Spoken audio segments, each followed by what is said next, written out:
Welcome to Tyler's Talk, ladies and gentlemen. Today is October the 5th, 2023. We're going to be talking about AEW results, ladies and gentlemen. We got a match for Full Gear, and we found out another member of the Don Callis family. Another member. Sammy Guevara was supposed to be in a tag team match, but he wasn't medically cleared to wrestle, so Kyle Fletcher was the replacement for... my camera looks foggy. Hold on, guys. Kyle Fletcher is the replacement, but he's not part of the Don Callis family. He's not the guy. Don't worry about him.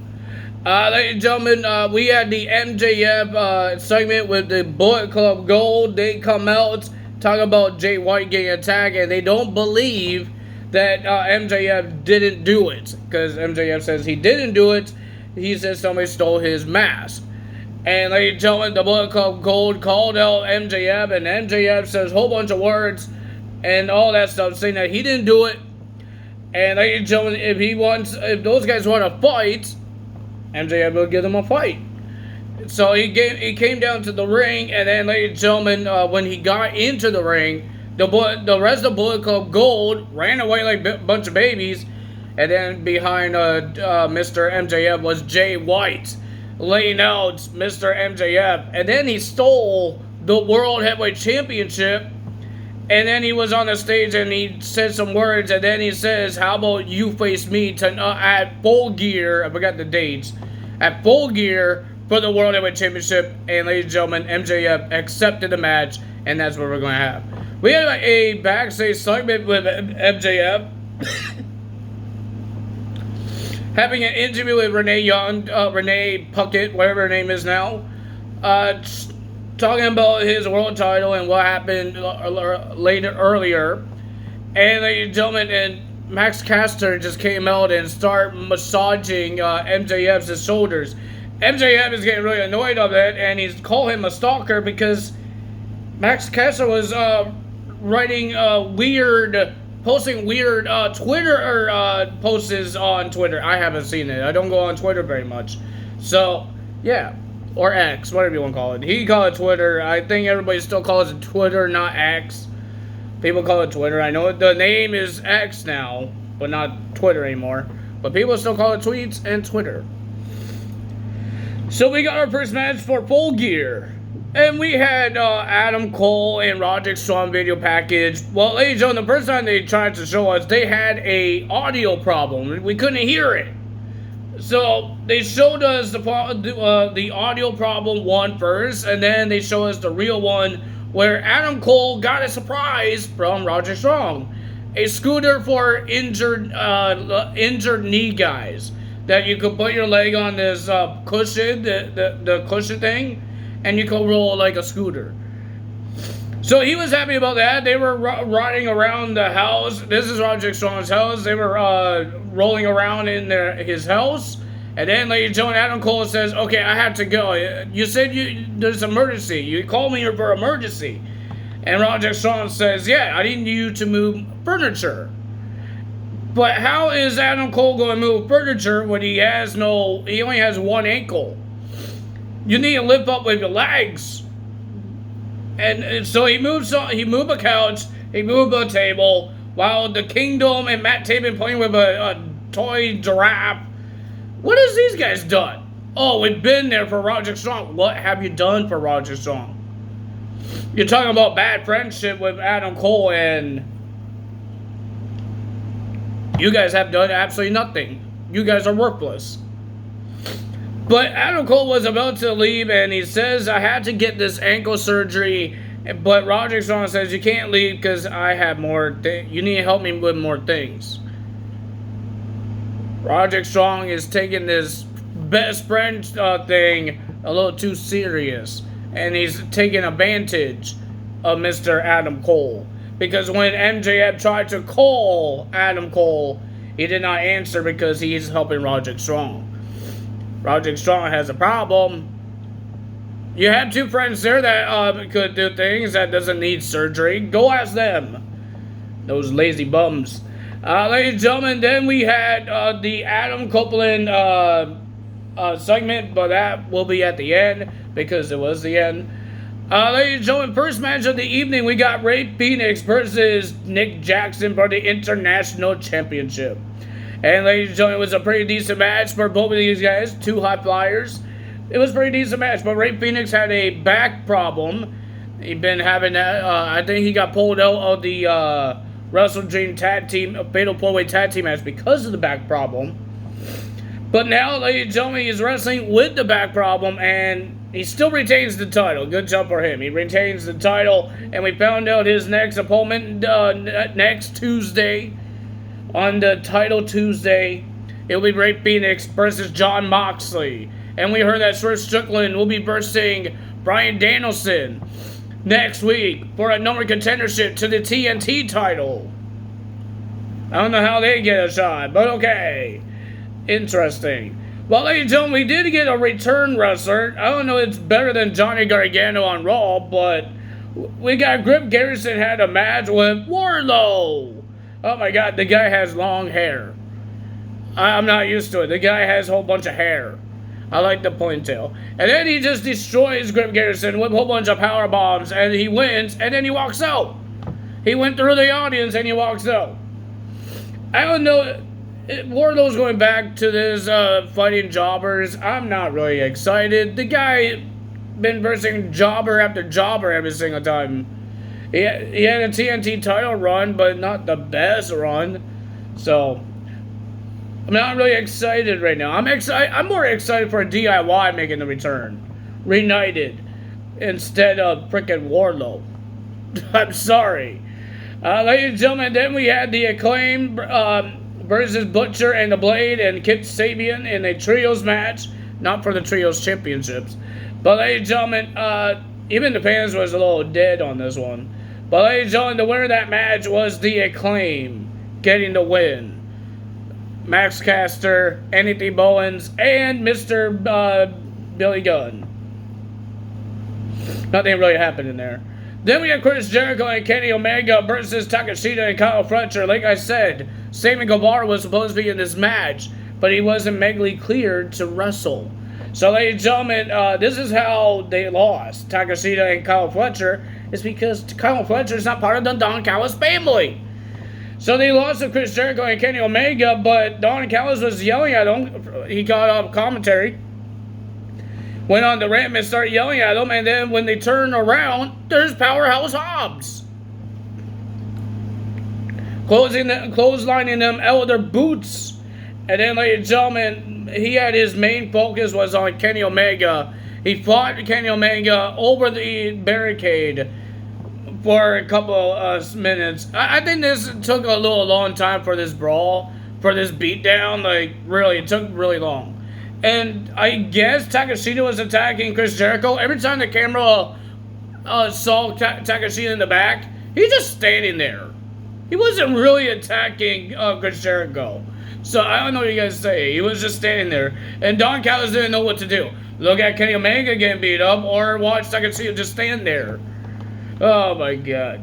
People are saying, oh, Takeshita was beating up Chris Jericho while Hobbs are beating up Kenny Omega. We saw more of Hobbs beating up Kenny Omega more than Takeshita beating up Chris Jericho. When the cameras were showing, it was always Hobbs destroying Kenny Omega. So they fought a little bit where the audience is, and then they throw them back in. I don't know, it's a botch, but they tried to tape Kenny Omega's arms to the ropes with duct tape. Duct tape is supposed to be strong, but somehow Kenny Omega broke out of the duct tape. And I think Hobbs was telling Takeshita to tie up his arm. He wasn't doing it. He wasn't doing it. Like, seriously. And then he went out of the ring. He was taking his sweet time to tie him up. But when they did it, finally they did it, I think he got over it again, Kenny Omega. They don't know how to tie people up. And Mr. Powerhouse Hobbs was about to hit Kenny Omega with a chair, but Don Callis says, oh, let me do it, please, because I can't do absolutely anything else. I have to have a weapon. I'm a big baby. and he hits Kenny Omega top of his head with a steel chair. And it looks like Powerhouse Hobbs is part of the Don Callis family. Another team that this guy is part of. Is he going to fail? We will find out. He already was part of the Team Taz and he failed. Let's see, is he going to fail again? Let's see. Then we had Tony Storm versus Scott Blue. Tony Storm, timeless Tony Storm, with her actress gimmick now. Weird. She just went nuts. I don't know what's wrong with her. But ladies and gentlemen, the winner of that match was Tony Storm, of course. And then we had Adam Copeland, the rated R superstar. Adam Copeland coming out. I thought he was going to have an interview with Tony Schiavone, but he said hit the bricks. So Tony Schiavone has to get out of there. Ladies and gentlemen, when they say rated R superstar Adam Copeland, it doesn't sound right. I like when Tony Chimbo said the rated R superstar Edge. Not this Adam Copeland. I know that's his real name, but it doesn't come out with the mouth right. It doesn't. I don't know what it is. I really don't. But ladies and gentlemen, Adam Copeland named some people dream matches like Kenny Omega. Now I forgot who else. But ladies and gentlemen, he says there's two reasons why he came to AEW. He didn't really talk trash about WWE this time. I think he did that on the Scum thingy bobber after Wrestle Dream because he didn't want to be a part-timer. This is what I think. Okay, guys. For part-timers like Edge, like The Rock, like John Cena, Brock Lesnar, Roman Reigns, they get a bigger pop when they make the return. Because now when we see, I have a feeling, because we're going to see Edge a lot, right? Or Adam Copeland, whatever. We're going to see him a lot every single week. We're going to get bored of him. You see, in WWE, we didn't get bored of Edge because he hasn't been on every single week. Because he's a legend. He's not supposed to be on every single week. If he's on every single week, we get bored of it. That's why people go nuts if we see Triple H music hits. Or Shawn Michaels, because he's not on every single week. But if now Edge is going to be on every single week, I think we're going to get bored of him. People are not bored of John Cena when he makes his return. The crowd go nuts. You saw 2020 when he made his return. Every single return Edge made, the crowd went nuts. It doesn't matter was a Raw, a SmackDown, or a pay-per-view. The crowd went nuts. And we're not, just like with CM Punk, he was a full-timer in AEW, and people just got bored. Because we see him every single time, and he's fighting random guys. So, we just see him every time. If he's a part-timer and he pops up every time he makes his return. From injury, from suspension. Every time he makes his return, the crowd went nuts. He's not a talented wrestler. He's not, I didn't mean that. He's not a young, talented wrestler. The moves that he does, is not going to be perfection. It's not going to be perfect. Just like Edge. It's not going to be perfect. But when they make the return, you see Roman Reigns, you see Brock Lesnar, and John Cena. You see how every time they come back, for one night only, the crowd going nuts. You saw the Rock coming back. The crowd went nuts. It's not like Seth Rollins, the young talented wrestler, the young guy that actually won't not mess up a lot of moves. That's why people like him, because he's good in the ring. Edge is older. I don't think his match with Luchasaurus is going to be that big. It's just going to be a match. And it's going to be Edge's same moves that he did in WWE. But they might call it different. I just think part-timers for legends, they get a bigger pop. And I think in AEW, people might get bored of Adam Copeland showing up every single week. Because he's a legend. Every legend in WWE, it just comes for one night only.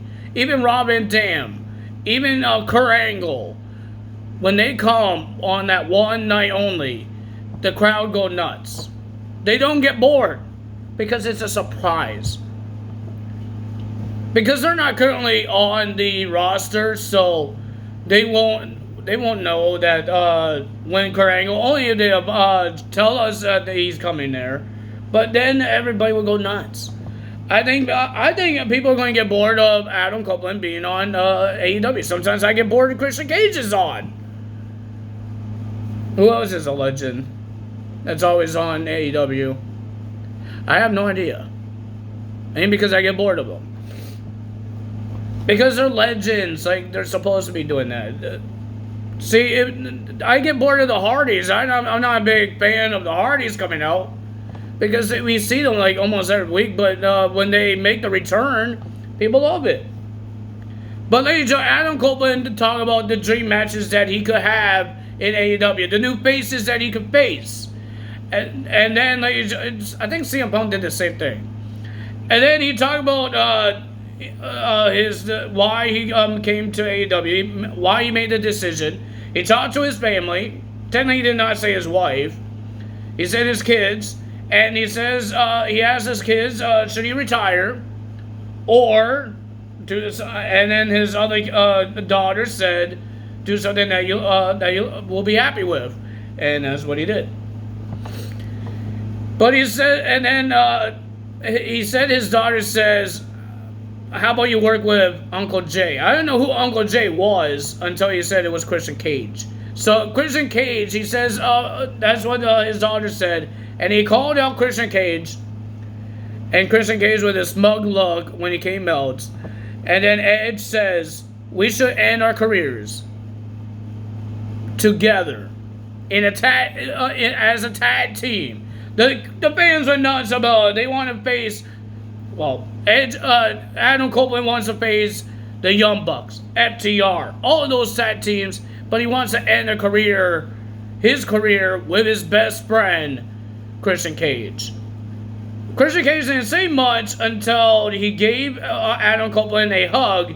It's the same thing what they did with Roman Reigns and Jimmy. When Jimmy said, are we family? And Roman said no. But Christian Cage, I can't really say what he said on YouTube, what he said to Edge. He said, go to HE double hockey sticks. Maybe I could say it like that. He said that, and then he walked away, and he says, oh, Adam, I'm going to show you what you're going to be facing next Tuesday. So here comes Luchasaurus and Nick Wayne, the two dweebs, coming out.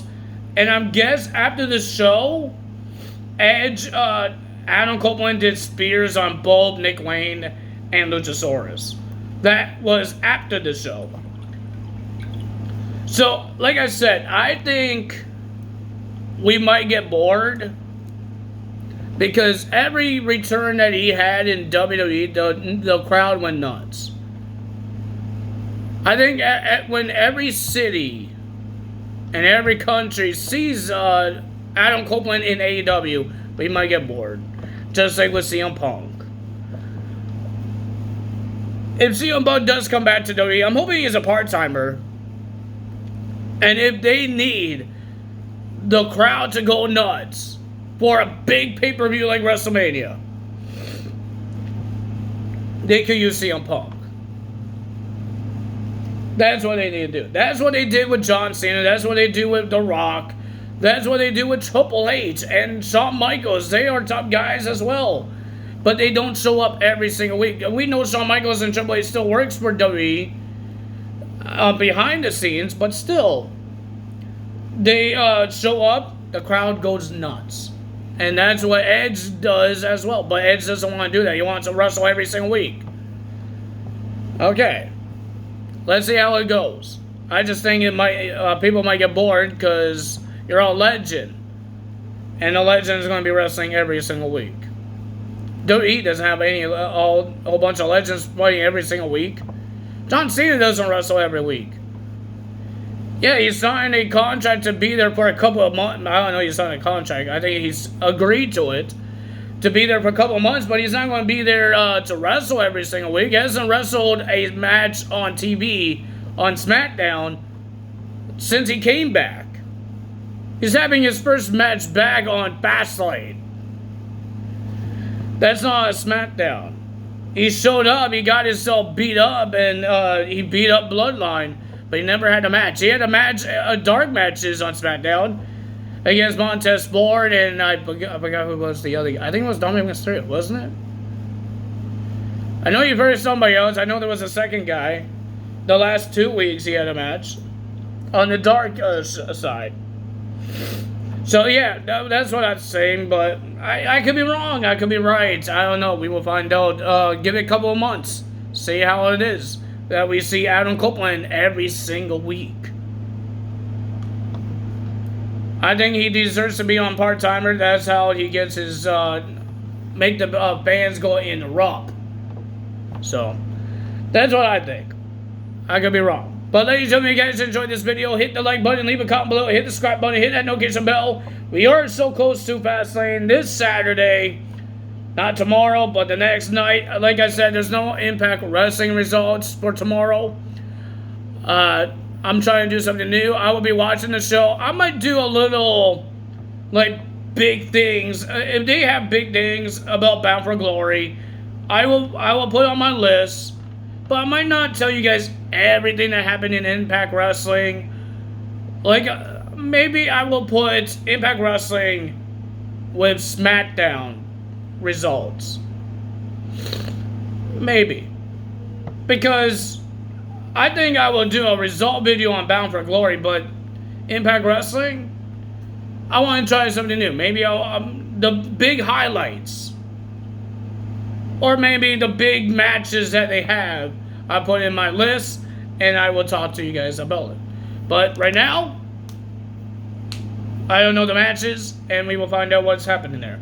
That's all for me today. Time out. See you guys on Friday, or Saturday morning, for Friday Night SmackDown results. That's all for me today. Time out. Bye!